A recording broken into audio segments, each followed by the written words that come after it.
And North Country Assemblyman Billy Jones joins us now. Welcome. Nice to have you back. Always great to be here, Tom. Thank you. The governor is on this listening tour around the state, but it seems as if she's about to follow in the steps of Florida and California and ban cell phones in classrooms in New York schools. Do you support a statewide ban?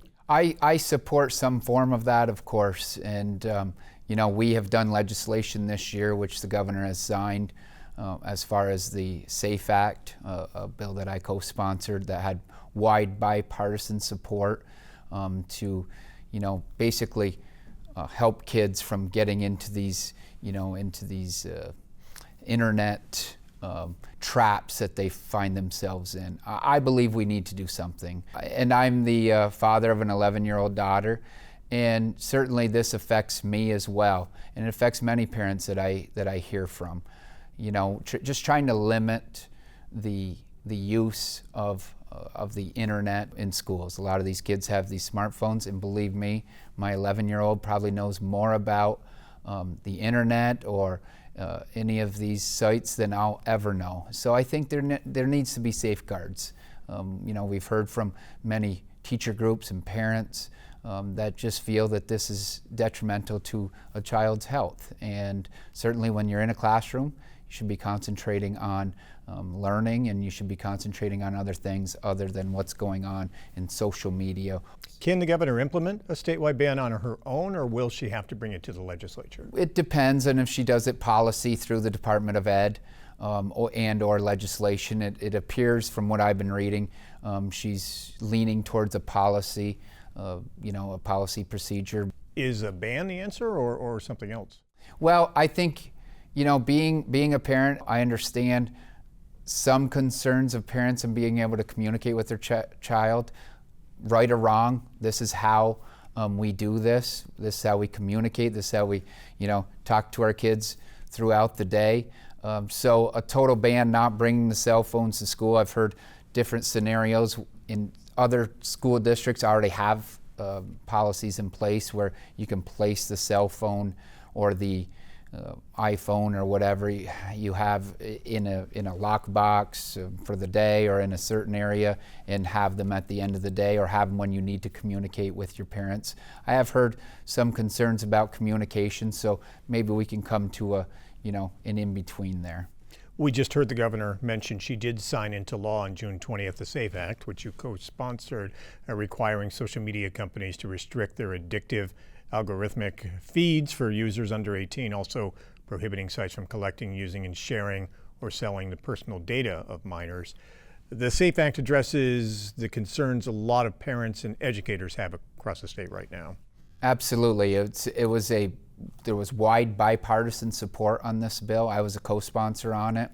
And what we're seeing is our kids getting trapped into these internet sites and going down the deep dark web. It comes down to our children's health, and I supported it, strongly support it.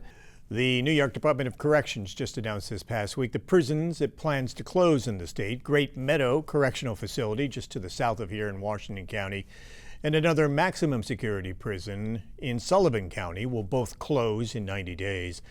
You must have breathed a sigh of relief, though. You have 6 prisons in your district, 3 in Franklin County, Clinton Correctional in Dannemora, Adirondack Correctional in Raybrook, and also in Altona here in Clinton County. They appear safe for now? Yes, we breathed a sigh of relief. I always advocate for keeping my prisons in my district open, and we're certainly happy with that. But I will say, going through this prior to getting my job, I had a correctional facility close in my hometown. I know what those communities are going through, Sullivan Correctional and Great Meadow, and what those officers and what those civilian staff are going through. My heart goes out to them as well, but certainly relieved and happy that correctional facilities in my district did not close. The budget, though, does give the governor and docs the option of closing up to 5 altogether. So are you worried that there could still be another 3? We're always concerned on that, and the commissioner did put a statement out saying if quote-unquote recruitment does not pick up, then we'll have to look at further additional facilities by the close of the fiscal year. I wasn't necessarily happy with that statement because it still keeps people on edge. You know, it's still, people are wondering if their correctional facility is going to be closed down.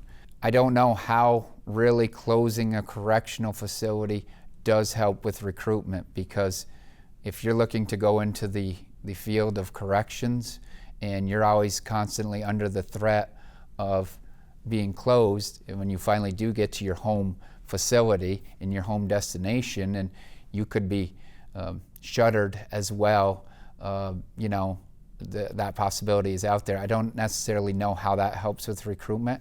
I do know that there are issues there. I hear from officers all the time about being stuck, working double shifts, sometimes a couple of months ago, triple shifts. So certainly they do need some help, and we do need to get those recruiting numbers up. I think making our facilities safer, you know, rolling back some of the halt requirements, rolling back some of the requirements, and eliminating the disciplinary systems that we have in our correctional facilities, making those facilities safe is the #1 recruitment tool that we can use. And this raises the question again about the state closing all these prisons without any plans for reuse. You have a number of prisons sitting idle in the North Country: Gabriel, Chateauguay, Lion Mountain, Mariah Shock.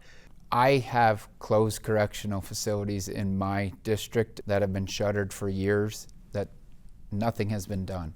So I think it's incumbent upon the state, when a correctional facility does close, to come up with a plan. You know, I have challenges in my district where we need constitutional amendments because we're in the park and in the forest preserve. So I think the state, docs, OGS, ESD, everybody needs to look at how do we reuse these facilities when they are shuttered, because if we're not looking at that, we're not looking at a long-term plan to reuse these facilities either.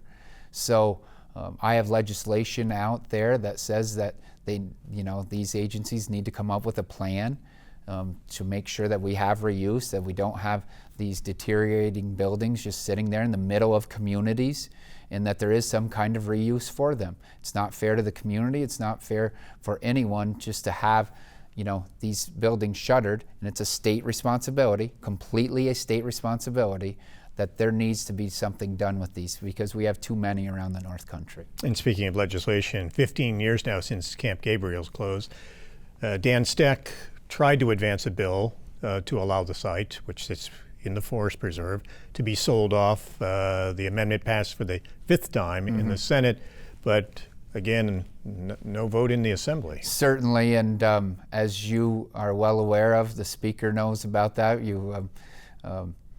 We mentioned it up in Lake Placid. He knows that I want to advance this bill. Got caught up in, a 3-prison amendment at the end of session for not only Gabriel's, but Mariah and McGregor in Saratoga County. Tried to get them pushed through, advanced, but I certainly continue to work on it. My own personal opinion, Gabriel's been sitting there for 15 years. Redevelopment is going to be tough, but we should certainly have the opportunity to do that. You're hopeful that the Assembly will eventually take it up? I'm always hopeful that the Assembly will take it up. Like I said, at the end of session, we had a lot of other things going on as well, as far as MTA and other issues. And there was, trying to get an agreement worked out with the governor of the Senate and the Assembly. It fell off, unfortunately, and it shouldn't have. You mentioned the Speaker Hasty met up with you in Lake Placid about a month ago, touring the Olympic facilities. The Assembly and Senate have poured roughly $500 million into Olympic venues over the past several years, another $80 to $90 million in this year's budget.